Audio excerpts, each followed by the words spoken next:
มันนี่ก็ออกต่อนอกอีกเนาะมันนี่มี4 ตุ่ม4 คนโอ้หาแล้วหาบ่หาตุ่มเนาะหาตุ่มนี่2อันนี้2แล้วก็ตุ่มหนึ่งใช่ละตุ่มหนึ่งโอ้ยอยู่ทางหลังพี่ว่าสีอดจักมือจักไรอดบ่ได้ ว่าสิฝากเป็นทิศฝากบ่ได้มันนี่ก็ฟ้าอยากครึมๆจักหน่อยเนาะภาวนาให้มันแดดเด้อมันนี่เด้อจะได้ก็ให้แดดได้มันนี่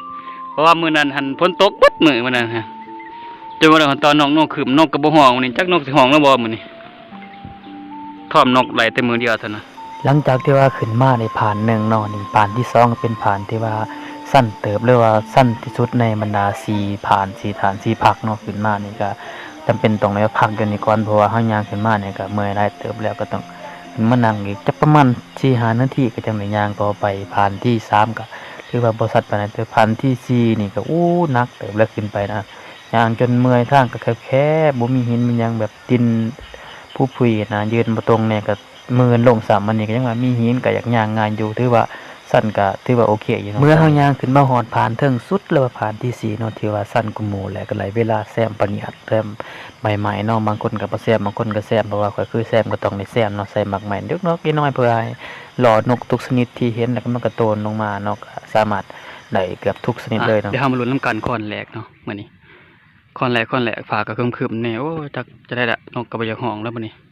ค้อนแรกหอยต่ำๆเนาะมื้อนี้มาลุ้นกันตุ่มแรกทำอิดตัวนี้รู้สึกว่านกก้อยเนาะเดี๋ยวเขาเบิ่งทำกันนี่นายทองเรื่องแม่นบ่นี่โอ้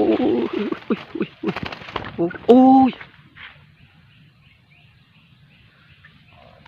ตายหลุดไปสับโอ้ยตายคุมร่างกับพวกท่านเหลือให้เห็นแต่ขนโอ้เสียดาย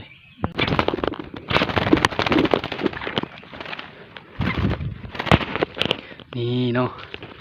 รอบแรกออกแทนฮอนเนาะมาเอานี่แทนลงแพ็คคูเลยบัดนี้โอเครอบนี้มันแพ็คคูเลยนกพรมเขาเนาะเดี๋ยวผ่าปดก่อนนี่มันสิออกอีกแพ็คคูโคตรนานๆยังว่าพะเนียดคางนี้อู้นี่นะคางนี้นกกระโหลกโตนยังโบราณตอดกินบางไม้เซ้ยโตนบางเฮิงหนึ่งนี่นะคางนี้ถือกระแทกตรงแล้วนี่แต่คางนี้ที่โบราณนี่นกกระโหลกโตนบางเฮิงหนึ่งตนานายเลยนกเข้ามา2 ตัวพุ่นนะนกโหลกบอกเลยว่ามื้อนี้โคตรโชคดีขนาดใดมีนก3ชนิดโตนดงเนาะมีนกกระแทกดงแล้วก็นกกระโหลกแล้วก็นกกระโหลกดงกระโหลกทงมี3-4ชนิดพุ่นน่ะแต่ว่ามีชนิดนี้บ่ฮู้ว่านกหยังไผฮู้ก็บอกได้ว่าแต่ว่าข้อยบ่ฮู้ว่านกหยังบ่เคยโตนจักเทื่อรอบนี้คือมันสิโหดแท้รอบนี้พิษคิ้วขนาดว่ะกระโหลกทงกระโหลกลงเบิด2 ขางเลยอู้ยมันฝนตกก็ยังตรงเลยว่ะพิษคิ้วพิษคิ้วกับอันใดใจอยู่สมใจอยู่ดีใจอยู่เนี่ยนี่กระโหลกทงเฮาตัวใหญ่ว่ะ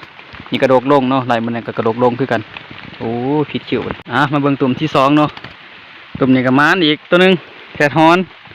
มันกำลังถึกแทดฮอนที่พันมากก็ถึกแต่กระแทดดงเนาะรอบนี้ถึกแทดฮอนถึกตอนเช้าแทดฮอนหันนี่แหละเบื้องไหนก็เบื้องนี้เนาะออกวันเสาร์นี่เบื้องนี้แหละบัดนี้บ่ออกเนาะเคยว่าพาบัดนี้โอเคหลังจากที่ว่าค่อยได้นกกระโหลกลงแล้วก็นกกระโหลกทงเนาะทีมงานที่มันกัน4 คนก็หลายเวลาเขาบ่ได้นกเขาก็เลยขอกลับลงไปก่อนเพราะว่าฝนก็เริ่มตกเขาก็เริ่มจากเมื่อเนาะค่อยก็จำเป็นต้องได้นั่งต่อคนเดียวยืนอยู่ข้างน้องวังเวกและแนมหน้าแนมหลังเดียวหลังแบบอากาศเงียบนกก็บ่ฮ้องมันอันนั้นเนาะคือฝนนกก็บ่ฮ้องแนมหน้าแนมหลังอยู่ข้างน้องอยู่ผู้เดียวล่ะอยู่เลยเฮิงเติบตกหลายนกประมาณ 4-5 ตัวจึงได้กลับไปหาเขาเจ้าหอยอีกแป๊บเดียวเนาะจัดไปแพ็คคูอีกนี่ตัวนี้หันแทนฮอนเนาะตัวนี้ฮอนจุกอันนี้เป็นกระโหลกลงอีกนี่ลงมาอีกนี่แพ็คคูอยู่แต่ว่าต่างมันนี่ต่างสายพันธุ์เลยวันนี้ฝนก็ตกเลยเนาะฝนก็เลยตั้งกล่องใหม่บ่ได้อันนี้มันอีกเนาะตอนนี้ตัวที่2ที่3ที่5เลยตุ่มตัวนี้เนาะฝนก็เทลงมาอย่างนักน้องเลยตอนนี้ก็คือจะเป็นคลิปสุดท้ายที่ว่าได้ถ่ายเนาะต่อไปก็สิบ่ได้ถ่ายเพราะว่าฝนมันตกหนักอะบ่มีโอกาสจะได้ตั้งกล่องแหละฝนตกหนักที่ว่าจะได้ตั้งกล่องเอางามๆก็ยังขางนึงเข้ามากับนกเข้ามากับย่างเข้ามาเลยเนาะ สร้างมันมาเต้นบินออกกระยามันเพราะว่าฝนมันตกเผาอย่ามันรุดแน่เนาะเพราะเนี่ยตัวนี้ก็เคยรุดนะโอเคอย่าติดตามตอนต่อไปเด้อเพราะว่าตัวนี้กับพ่อสำนีก่อนเพราะว่าฝนมันตกล่างในส่วงนี้โอเค